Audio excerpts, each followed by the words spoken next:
Wasn't Trisha amazing? Incredible when you can get that kind of comedy out of that kind of life. Amazing. So I am I'm pretty messy and disorganized, and my husband is really clean and neat. He's always going around the house picking up socks and picking up newspapers and picking up resentment. It's so hard for me to put that away when I'm done using it. He's so clean. We have 4 vacuums. 4. I think he's trying to collect the complete set, like Time Life books. We have one that I'm afraid to use because it's still in kind of mint condition with all the attachments where they're supposed to go. You know, my favorite ones are the bagless vacuums. I just love that thing, that beehive hairdo thing that comes out of them when you empty them. You know, it's so round and perfect with that nice hole in it. I sent one of those with my son to school when he needed to make a model of a tornado. Although I think the teacher could probably tell that I helped him with it. No judging. We have the Roomba, that's vacuum number 4. Have you seen one of these, the robot vacuum? It's incredible, they speak to you. You press the button on this thing and it tells you what it needs. It says, please clean Roomba's brushes. Except that we have 2 dogs and they shed a lot, so when we press the button it says, please clean my goddamn brushes! Take me back to Walmart! So here's the problem with clean men. Actually, I think this is a problem with most men. They can't find anything. You know this? Yeah. They don't know how to look for stuff because they always expect everything to be where it belongs. It's like, honey, where's the remote? It's not here on the nightstand. You know, and I come over and I lift up a few newspapers and a blanket, you know, and there it is. I am convinced that that is the reason that they never found the weapons of mass destruction. They had a bunch of men looking for them. I can imagine that phone call. Well, did you find them? Well, no. There's a shelf here and it says WMD and they should be here, but they're not. Now, I'm not blaming anyone, but somebody did put the weapons back when they were done using them.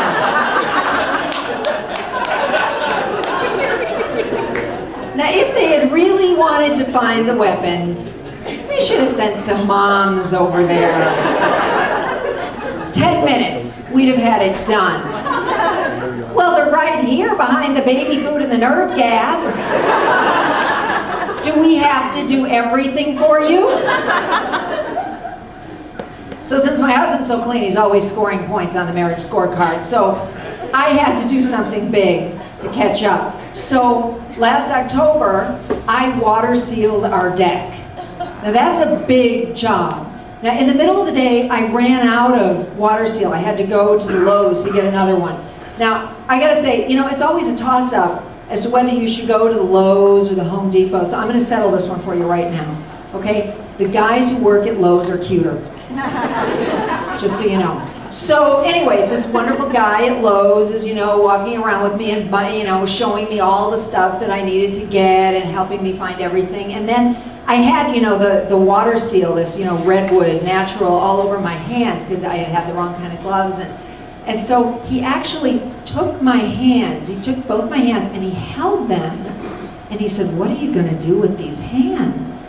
And he held them a little longer than he really needed to. And I thought, oh my God, he is flirting with me. At least I think he was flirting with me because it's really hard for me to tell because I haven't been flirted with since the Reagan administration. And then he takes me over, you know, to try to sell me some hand cleaner. You know, and I said, I cannot possibly rub that cream on my hands because I'm married. Not gonna happen. Okay, so the Lowe's is kind of a scary place. The other place that you have to be really afraid when you go there, at least I have to be really, you know, careful when I go there, is the produce department at the grocery store. I have to be really careful because I tend to buy things that I don't end up using, like leeks and kale, you know. I go there and I get overcome with optimism and start thinking I'm Martha Stewart or something, and I start thinking that I am actually going to cook dinner on a weekday. I know, it's crazy.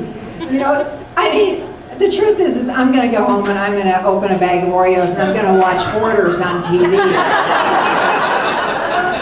God, those people make me feel so organized. I love that show. You know, the problem is that when you go to the grocery store, you're really there with two people.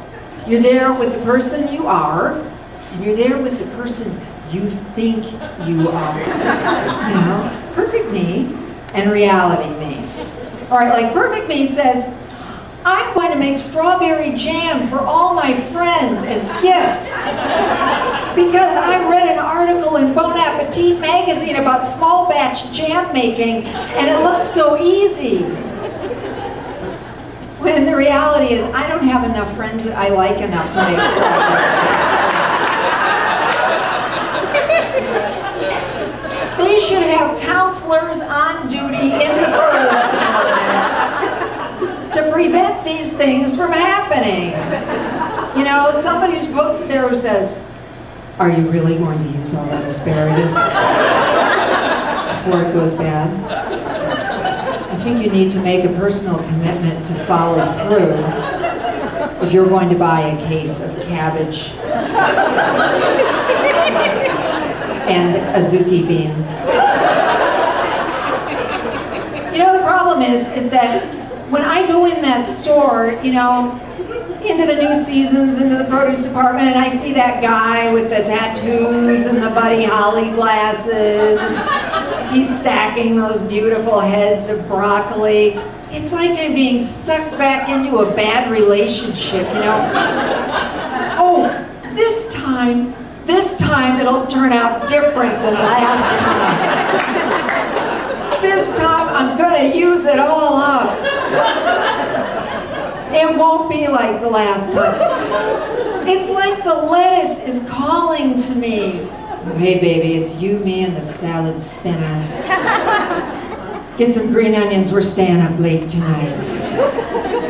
You know, it's kind of a problem. You know, the problem is I just don't like to admit that I'm not perfect me. You know, like every couple of years, I get lulled into knitting. I start thinking, I am a kale-eating knitter. I am going to knit a garage.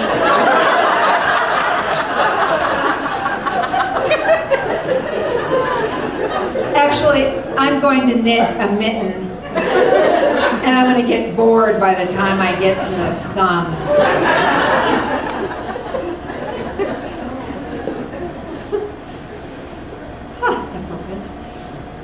Yeah, you know, it's difficult because, you know, your life just doesn't always turn out exactly the way you expect it to turn out. Like when I had kids, I did not expect to say things like, stop licking the wall. Please. Or, yes, your poop does look like Jabba the Hutt. We should call George Lucas.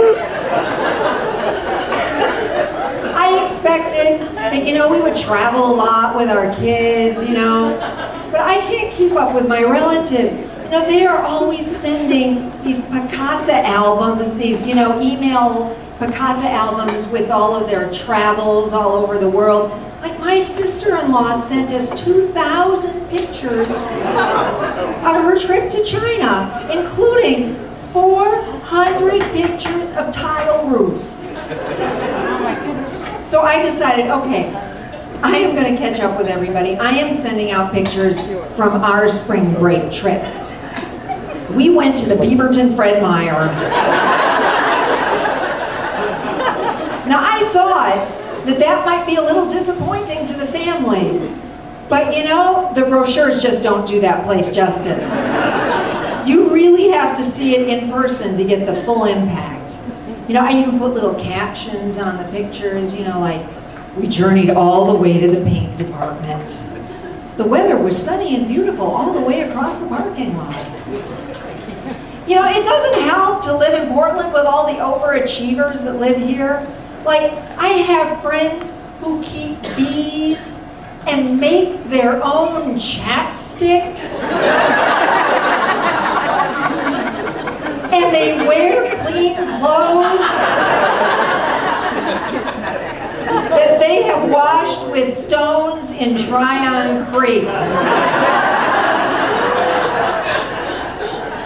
It's hard.